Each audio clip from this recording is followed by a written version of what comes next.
Hi, good evening, everyone, and welcome to another edition of our Justice and Pieces guest speaker series. Today, we're going to talk about employment law here. And thank you, Christopher, for joining us and taking the time.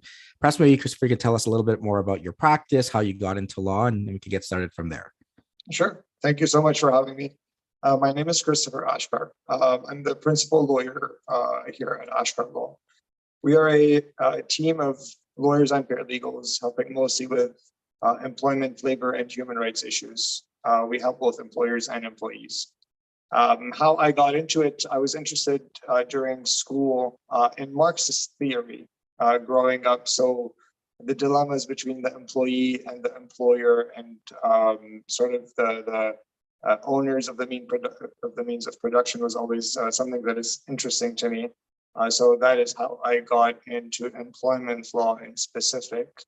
And that's, I think, a brief sort of snapshot of how I got here. Now, certainly employment law captures a lot of different types of areas of law and different tribunals and courts. So maybe you could tell us a little bit more of some of the different types of matters that if you were to break down employment law into someone who would be interested in practicing in there, what are the kinds of things that you do? For sure. So we get a lot of paralegals who we work with who are interested in employment law. And there are actually a lot of avenues that they can practice interesting elements of employment law. And frankly, it's very similar to what lawyers themselves do. So it's equally as engaging, if not more. And the reason why I say more is because one of the avenues that paralegals can practice, and it's a nice, fun place to advocate, it's the small claims court. And there you can talk about anything and everything related to damages. Well, not anything and everything, but a wide range of damages that can be claimed under small claims court, and that's the limit of $35,000. Another place that paralegals can help is the employment, not the employment, well, the Employment Standards Act. They could certainly help. From what I know, they could help some applicants. But what I want to say is actually the Human Rights Tribunal of Ontario is a wonderful place for advocacy, for helping with access to justice to people who actually need it. And it's a place where, frankly, applicants and respondents should be happy to pay for the proper services of a paralegal who's competent, because a lot is at stake there. And obviously the Labor Board, the Ontario Labor Relations Board, is a place where, to an extent, some of the issues can be dealt with by paralegals. So these are the three main avenues that I see maybe 80 to 90% of sort of the volume of work could go. Okay, let's start. Let's go into all three of them. So let's start with the Ontario Labor Relations Board, because that's sort of what I was talking about with my students this morning. What kind of matters go through the Ontario Labor Relations Board, and how does that sort of intersect with what you do in terms of employment law practices? What can you see in terms of work before that board? For sure. So first, I think an important distinction is what employment law means and what labor law means. A lot of people don't actually know the difference. So employment law is essentially disputes that are related to a workplace that is not unionized. So there's an employer, there's management, and then there is the employee, and then the employee has to directly negotiate, complain, or do whatever they need to do directly with the employer. Labor law covers more scenarios where there's a union involved in the workplace. It doesn't have to be. So some health and safety concerns, for example, could go to the labor board, and a union doesn't necessarily have to be involved. Or appealing an employment standards decision goes to the labor board, union doesn't have to be involved. A labor board mechanism that the labor board, that the unions generally are involved, is what is known as, unfair labor practice applications go to the labor board. That is when a union tells the labor board that the employer is essentially contravening the rights of employees or workers that are covered by a collective agreement. Such a wide range of topics that, so many ideas are coming to my mind that, we could talk about this for days and months, not just, we're not even going to be here for hours, but I unfair labor practices is interesting.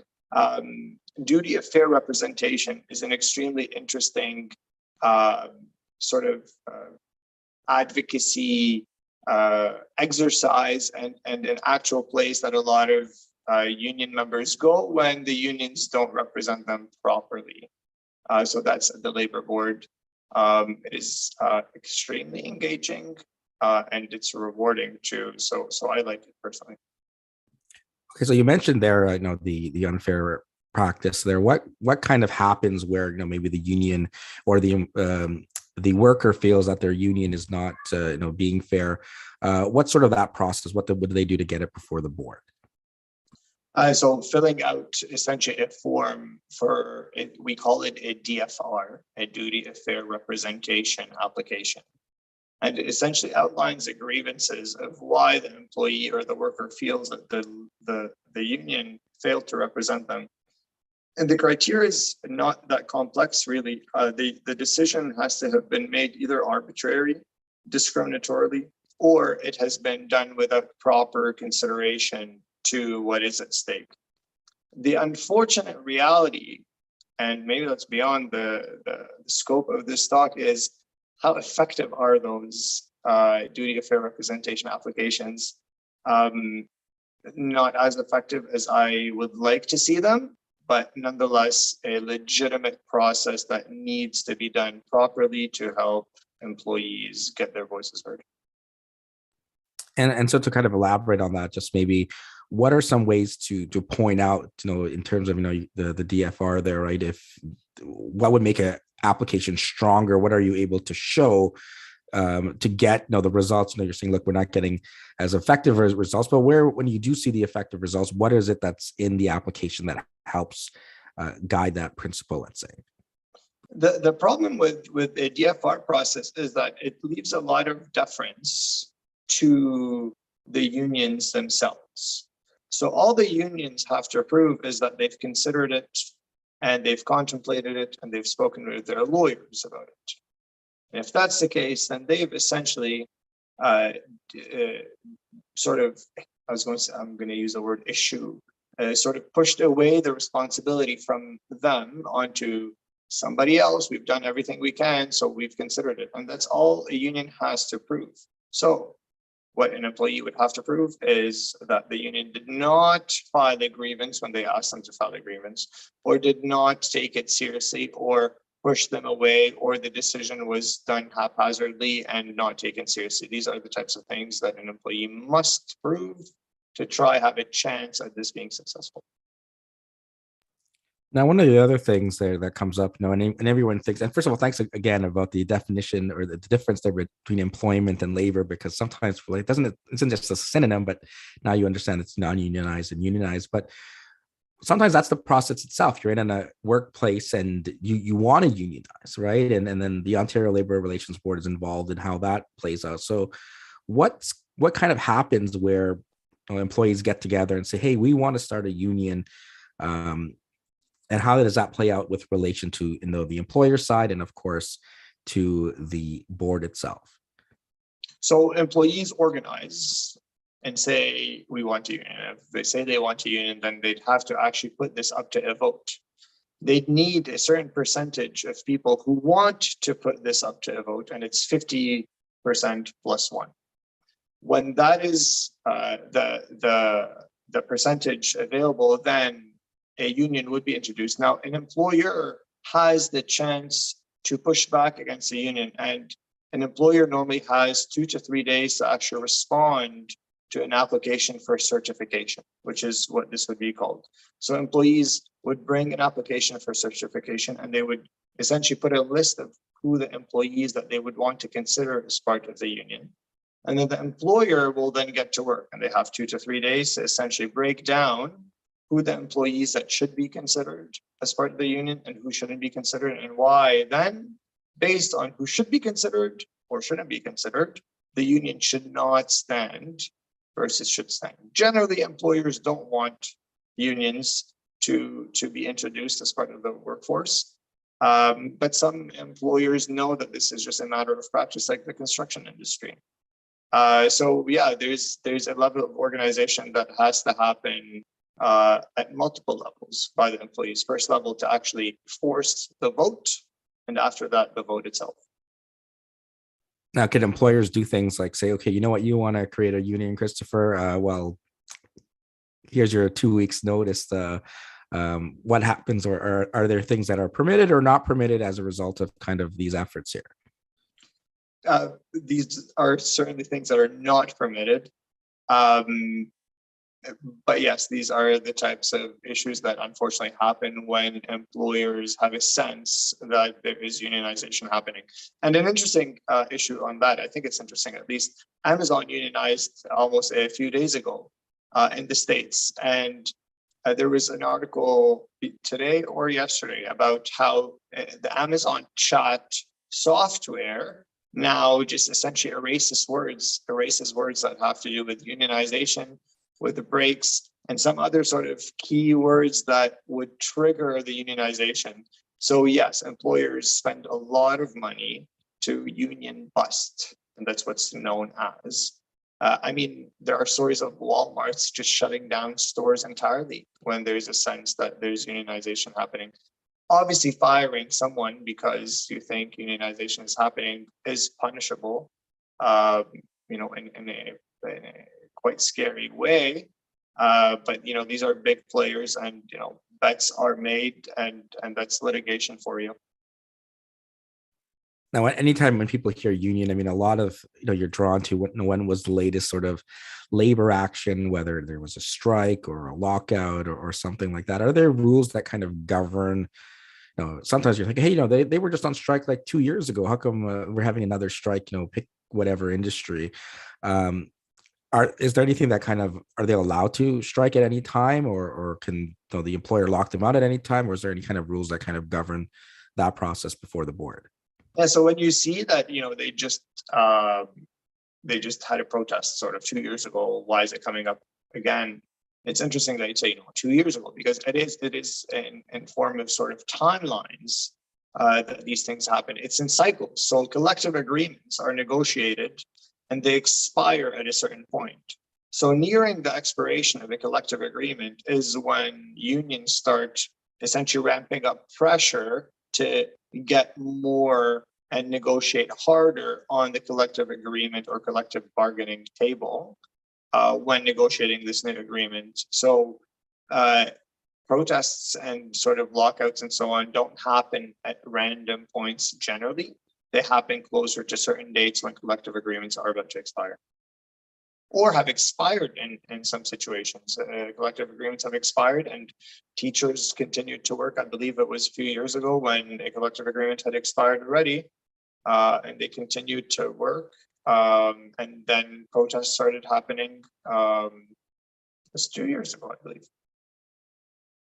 Yeah. So once, let's say, a previous agreement expires, let's say it's from, I don't know, it's April here. So, it's from April 1, 2019 to March 31st, 2022. Yep. Then after that period, that there's no actual agreement in place. So that's when they'll usually see the sort of the strike actions, and then they'll probably sign a new agreement, and that'll go till, let's say, March 31st, 2025. And that's probably when you'll see the next kind of strike.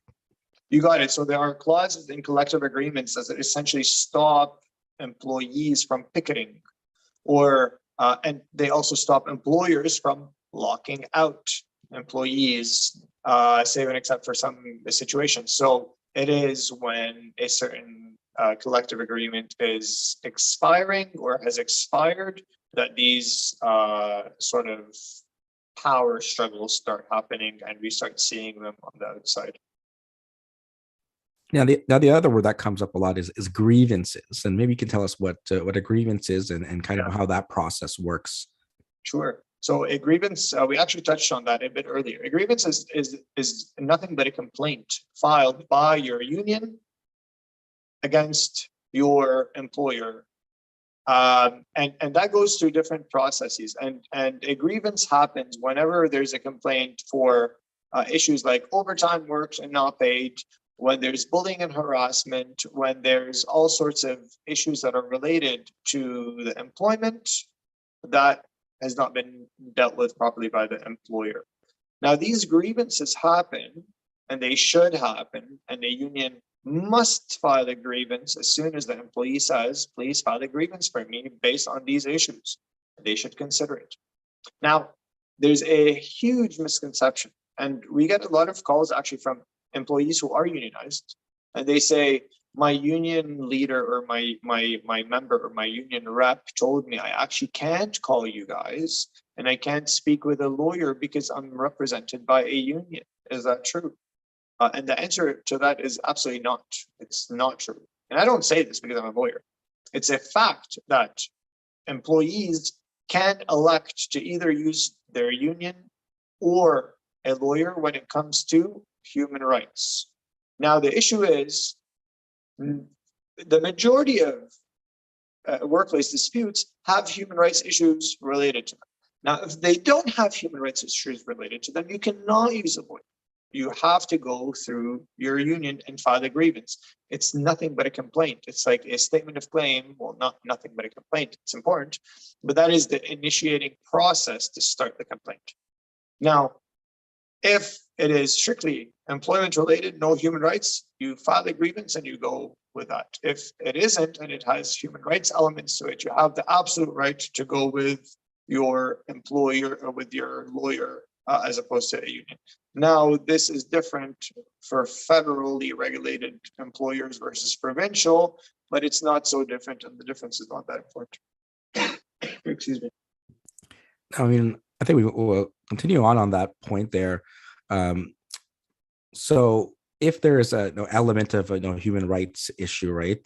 Let's say there's some kind of harassment or discrimination on any of the grounds, then what about the parts that don't touch on that? Can that still be dealt with at the tribunal, the human rights tribunal, or do you have to sort of separate the matters? It won't. It'll be separated, and the tribunal won't listen to you when it comes to anything related to disputes not human rights related. So if an employee is let go after working for 10 years and they're let go because they became pregnant, the discrimination element is human rights. So what the human rights can give you is your general damages for discrimination, so violation and injury to dignity, feelings, and self-respect is the quote for it. That's anywhere between $5,000 and $15,000 in damages. On top of that, what the tribunal will give you is your lost wages because of the termination. The lost wages count from the date of termination until the date of a hearing. Now, after working 10 years somewhere, and if you're let go for no reason at all, or we just don't like you anymore, no reason related to human rights, what you would then be entitled to is a termination pay based on your employment contract first, but your age, how long you work there, and so on. You get a package of, say, about a year for being terminated for any reason.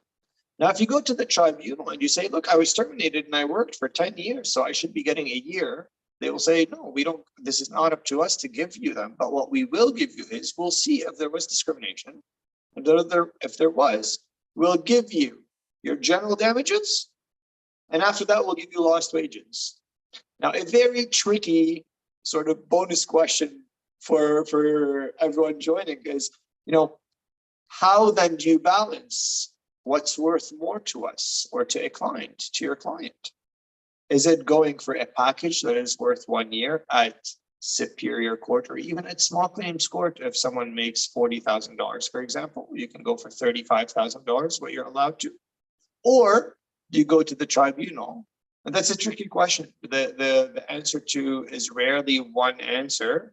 And there are tactical reasons why one should go to a tribunal versus a court. And sometimes other reasons why a court would be better than a tribunal. And sometimes just litigation, flexing muscles. Like the tribunal doesn't award legal costs against a losing party, but a court does. So if you want to up the antes a little bit and scare an employer, then you want to go to court. And if you know you're right, then you want the employer to know if you don't properly negotiate and give me what we are entitled to, and we go to court and you lose, you're going to have to pay a big chunk of my legal fees back to me. But at the tribunal, that's not possible. So, but then at the tribunal, you can't be punished for losing. So if you're not so sure and you go lose, that's okay at the tribunal, but it's not so okay in court. Mind you, it's not okay to lose at the tribunal because you'll still have your client's name and a public record. And sometimes our instructions are to go and lose, but that's a separate issue. Now, and is that you can go to, let's say, small claims court or superior court if it's a unionized environment, or do you still have to go through that grievance process and then what happens there? Yeah, unionized must go through the labor board, through the grievance process first. And if things don't go well there, then we'd have to evaluate if a DFR is the right way to go, or if there's unfortunately nothing else to do. But if you go to court, then you cannot be unionized because we're going to court. We're suing individually against the employer. If we're going to a tribunal, you can be unionized because we can go to a tribunal even if you are unionized. It doesn't matter, provided we're talking about human rights issues only. So it's tricky. So there's a lot of considerations there, right? If it's unionized versus non-unionized, you can go to, depending the Ontario Labor Relations Board, the Human Rights Tribunal of Ontario, Small Claims Court, Superior Court, right? About the numbers. So a lot of the considerations there coming out of maybe similar types of issues dealing with, an employee and an employer, because I mean, some environments, some of the employees are unionized, right? Some groupings, right? And then others are not unionized. So it's a lot to kind of unpack. Yeah, so every manager is not unionized. So managers and above, not unionized automatically. It's only employees who can be unionized. So that's a scenario where you can have a workplace where half of the employees are unionized and half aren't. And one of the things we were talking about with my students there was the mediation process, right? It's really something, especially with the Ontario Labor Relations Board, that it's one of the kind of like the central features. They're trying to mediate matters, and in some cases, obviously, expedite things, given that you can't have a strike that's going on for like 6 months till you have a hearing date type of thing. So maybe you could tell us a little bit about the process of getting, once you've made the application and the response, of kind of what the next steps are. For sure. So a mediation is set where the two parties are generally left in the employment world. The two parties are in different rooms. In the labor world, the two parties are in the same room. So you'd have the union sitting on one side and the employer sitting on the other side. And these processes take quite some time in negotiating what the terms of a collective agreement should look like. And it actually takes days and weeks sometimes to hammer out details. So a mediation is supposed to be a confidential process where everything that is said is left at the door when things are done and nobody can bring anything up after the fact. While that is technically true, I'm not sure that is what happens. Because people remember what is offered by the other side. So you will know that after the day of the mediation or before trial, you could offer the same amount that they were okay with. Chances are they would agree to it. So mediation is, it's always encouraged. And a lot of time it's encouraged pre-litigation without actually having to start lawsuits of any sort, because it could save on fees and people sort of air out their grievances and sort of get it over with. But sometimes it's not successful too, and you need to have details outlined properly before you have a chance at a successful mediation. So yeah, it's one day or more of going back and forth, and especially in a collective bargaining situation, there are a lot of parties at play within the same group. So it tends to be it's a bit of a joke that the labor bar doesn't dress so nicely because they're working around the clock, whereas the employment bar has more of a control over their time. Labor guys have to jump over the weekend and tally employees and figure out what needs to happen to figure out a response. And often applications for certification are presented at like Friday night or Thursday night because they know it's going to be difficult for employers to figure out what to do after. So Mediations are always encouraged and they're always helpful. But yeah, advocacy, especially in this area, is very interesting. So maybe you could share some, in terms of advocacy at a mediation, how it may differ from advocacy, at a hearing or at Yeah, a court matter, right? I mean, what do you have to do there to kind of really, what can you share in terms of tips there for students and anyone listening in terms of being a better advocate at that stage? for sure. So we have to represent our clients. Sure, no one questions that. The one sort of lesson I find I have to teach quite a bit is there's a difference between representing your client and essentially being combative with opposing counsel or with the mediator. Lawyers and paralegals are just doing their jobs. It's quite surprising the number of times you'd get a call from a lawyer on the other side, say, "Hey Chris, how are you?" And just a nice conversation. "By the way, we're going to send you an offer. It's going to be lower from what your client is expecting, so don't get offended. But just to let you know in advance." And then we get that letter, and it's just the opposite of sort of being nice, and it's very confrontational and hurls all sorts of allegations and insults at your client. So you'd have to go calm them down. But that's almost what they just have to do. And a lot of times lawyers will tell you, like, "Don't mind my letter, it's a little bit aggressive." This is not lawyers or paralegals working behind their client's back. This is actually trying to bring people closer to each other. The parties themselves are the ones that are involved. They're the ones who are betrayed and hurt. But when your lawyer could separate, or that your paralegal could separate themselves a little bit from the actual client, then you can give advice that is more impartial and less emotional in a way that allows for a quicker resolution, ultimately in the best interest of your client. Clients don't want to be involved in litigation for long at all, if at all. So advocacy and mediation has to be the same advocacy that is firm and unwavered, but it has to be kind and it has to be collaborative. It has to be like, "Here's what my client wants. What do you think?" Versus, "Here's what my client wants, and you have until 5 p.m. tomorrow or else." That is the different type of advocacy. Being nice and saying, "Here's what my client wants. Here's what maybe we can do. What about you offer this instead?" Or how about, a creative advocate. I'm a big fan of creativity. I play a bunch of instruments. I think creativity just allows you to see things in many different ways. And I think you could learn creativity. Just think outside the box. The famous, and I'll stop talking about that, but the famous debate and negotiations about two parties fighting for oranges, after talking to each other, only they found out that one wants the juice and one wants the peel. So really, why are we fighting? We could just actually both have what we want. So there's a lot of collaboration that is required from a good advocate, and being smart and with their eye on the money, which is the return on investment from your client. You can't have your client spending $5,000 on you and then taking $5,000 home, because that means they just spent all their time and money on you, zero aggravation, and all the aggravation. So advocacy is lovely.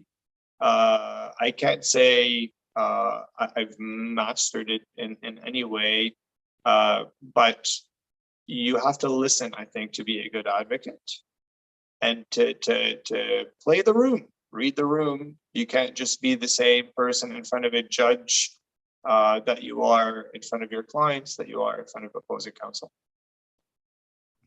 Now, similar to that, we were talking about the Human Rights Tribunal and similar process of going through mediation. And I think one of the things that's pretty unique with the Human Rights Tribunal is that you could still mediate right up to the hearing itself, and then maybe if that doesn't work, then the adjudicator kind of takes off one cap as the mediator and puts on the cap there as the adjudicator.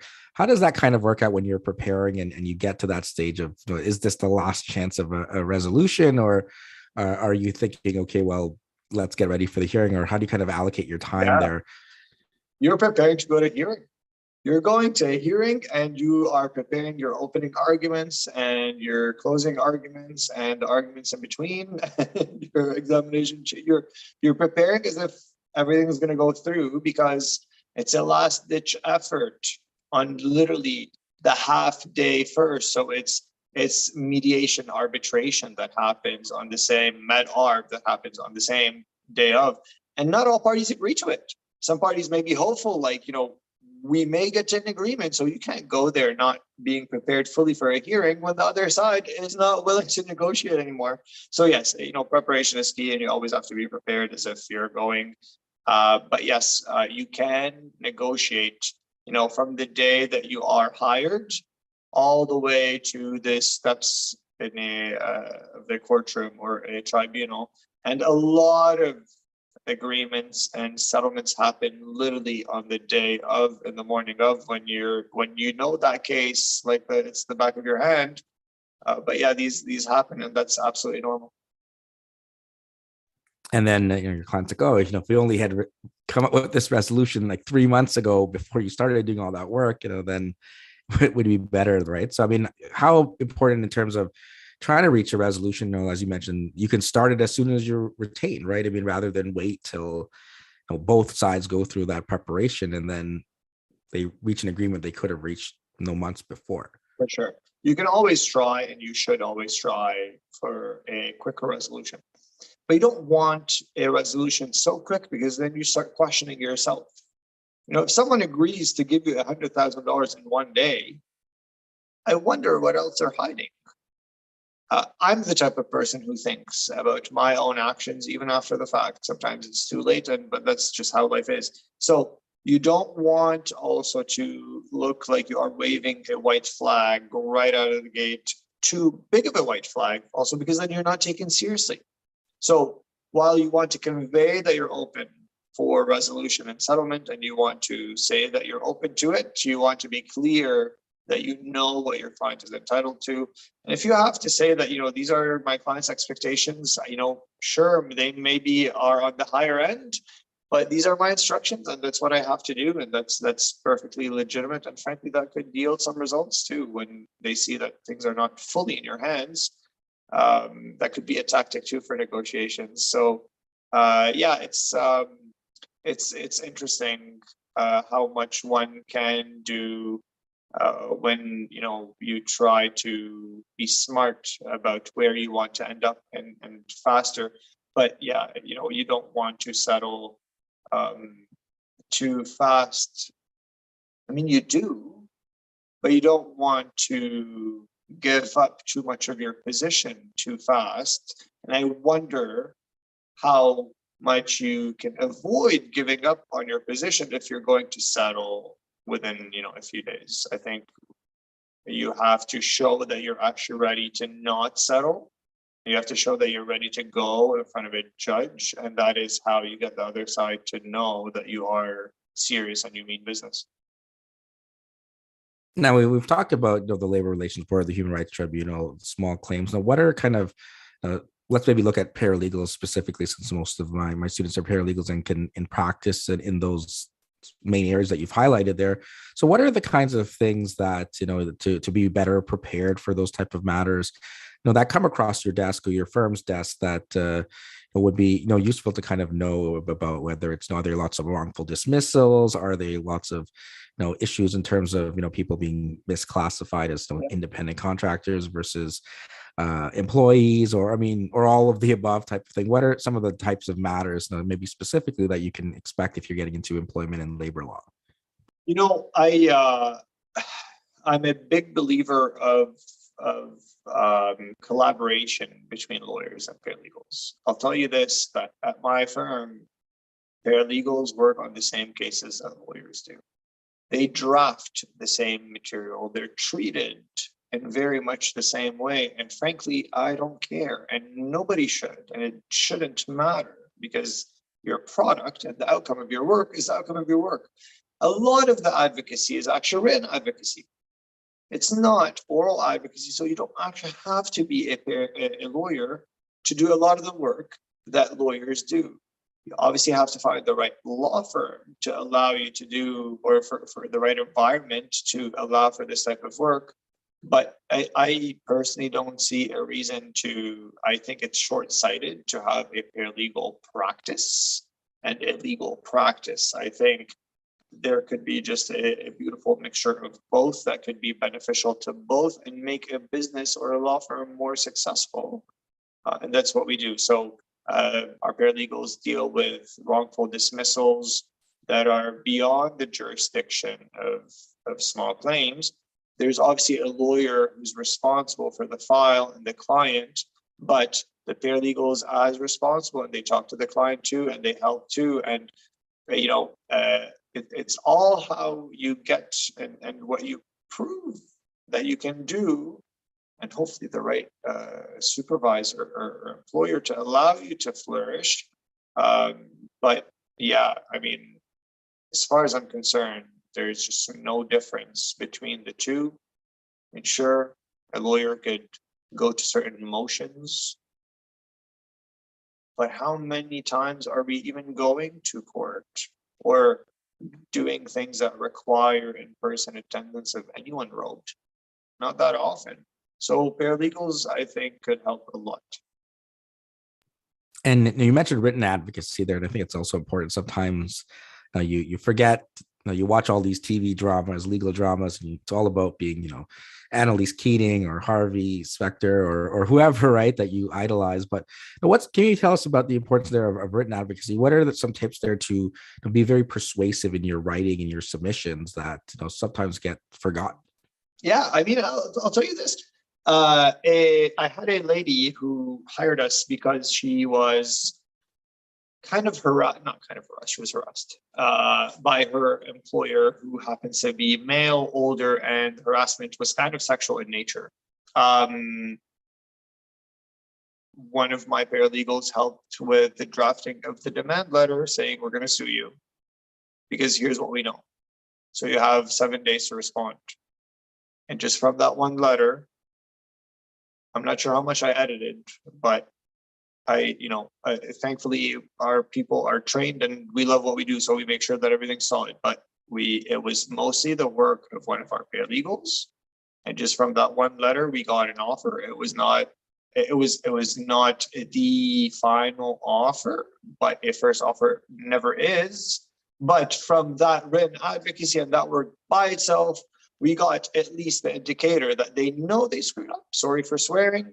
And we know we can keep pulling at that thread. And that's what we did. So it was that one letter and 2 phone calls after that that had to be done. And that was the work of a solid paralegal who's always going to be around. He's going to be treated as good as lawyers for me. So yeah, that's one prime example of it's one of my more memorable cases because it was that clear. I mean, the response was, no, you're lying, your client's lying, everyone's lying, but here's $10,000. well, how much are we really lying then if the first response to us, you're giving us an offer? So yeah, it's written advocacy is 75% of the work.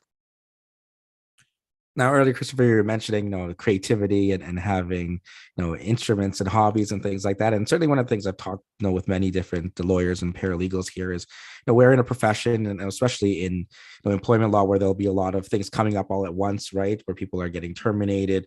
And, there's a lot of stress, regardless of the area you practice in terms of our profession, and finding the time to take care of yourself, whatever outlets you have, your mental health, anything that you can share from, finding that balance, the work-life balance that works there for you, or at your firm, or even it's just those creative outlets you have there that are release channels. What can you share?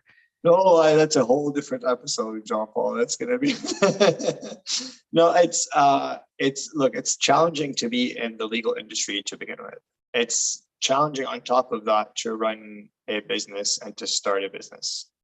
I did both with the help of solid people around me, but it is extremely challenging. I mean, I'm only 33 and I think I look like I'm 59, but I lost more hair, and you do have to pay attention to yourself because you do experience bouts of stuff that happens when, you have your own clients sometimes could be unhappy with your work. And I'm not talking about, us as a firm or me as a lawyer. This is the legal industry in general. This is a problem that you hear about from paralegals and lawyers across the table, how they're always asked for more for a lower rate from their bosses and from their clients and from lawyers on the other side.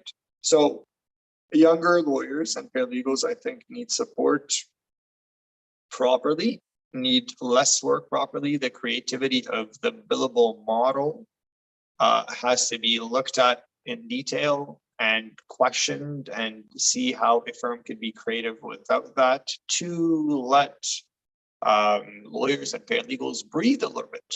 I mean, now lawyers and paralegals are required to bill for their time, to docket their time to the closest 6 minutes. I'm not sure if anybody explained this before, but it's pretty meticulous time docketing to know literally every 6 minutes what you are doing, so that you can charge it to a client or not charge it at all. So different firms will have different requirements of lawyers and paralegals when it comes to both billable and non-billable work. So choose your poison wisely. And they don't call the legal profession the golden handcuffs for no reason. It is golden, but it's handcuffs too. So yes, I mean, I play piano, guitar, violin, bunch of instruments. I used to draw too. I was born with that gene.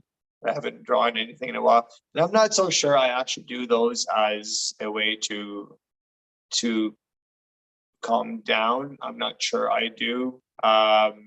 It's just facing yourself and facing everything that you learn how to get calluses around your mental strength too.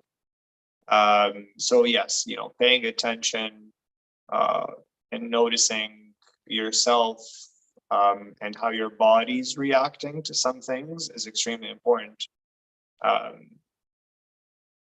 Yeah, I've woke up some nights with my stomach sort of cramping up. And I remember, what is the reason that I'm so nervous, and what is that anxiety in my stomach? I didn't know what it was. I didn't have a specific thing that I was doing that was what's making me nervous or whatever. It was just exhaustion. So yeah, it's a tricky industry. It is not for everyone. I have a son. I don't know if I'd ever let him become a lawyer or paralegal. But if I do, and if you guys are doing it, I'm not discouraging you at all, but face yourself, because none of it is worth it. You will make your money, and you'll make more money than you need if you know how to, be happy with what you get, because sometimes $1 million a year won't make you happy. But you need to pace yourself, or else you won't even get to enjoy what you're working towards. So yeah, I really do mean it's a longer topic than now, and it's not as morbid as I made it out to be, but it's certainly extremely important to pay attention to this stuff, because you will quit, you'll lose your job, you won't have the energy to get out of bed if that's what happens to you if you're that nervous. So you better make sure you're working with the right people that could fix things before they get to that level. Perfect. So Christopher, thanks so much for taking the time here, joining us, sharing about the OLRB, employment law, labor law, and everything else. There any final words of wisdom here for the students and anyone else listening? And once again, thanks for taking the time and joining us. Yeah, for sure. You will make it. You probably already made it. You're like Schrodinger's cats, all of you. Before you know it, you will have your jobs. So while you rush to get things done, it's good. But I'm going to give you advice that I hear a lot, and I don't listen to that advice as much as I should. You should stop and smell the roses as much as you can. So even graduating from school is an achievement of itself. Landing your first job, even if it's not your final job, that's a sweet achievement that you should celebrate with your loved one. So that's more important than a 10K raise or whatever raise it is. You better celebrate with your loved ones. That's, I think, what people should always remember. Perfect. So thanks again, Christopher. Thanks everyone for tuning in. Take care. My pleasure. Thank you.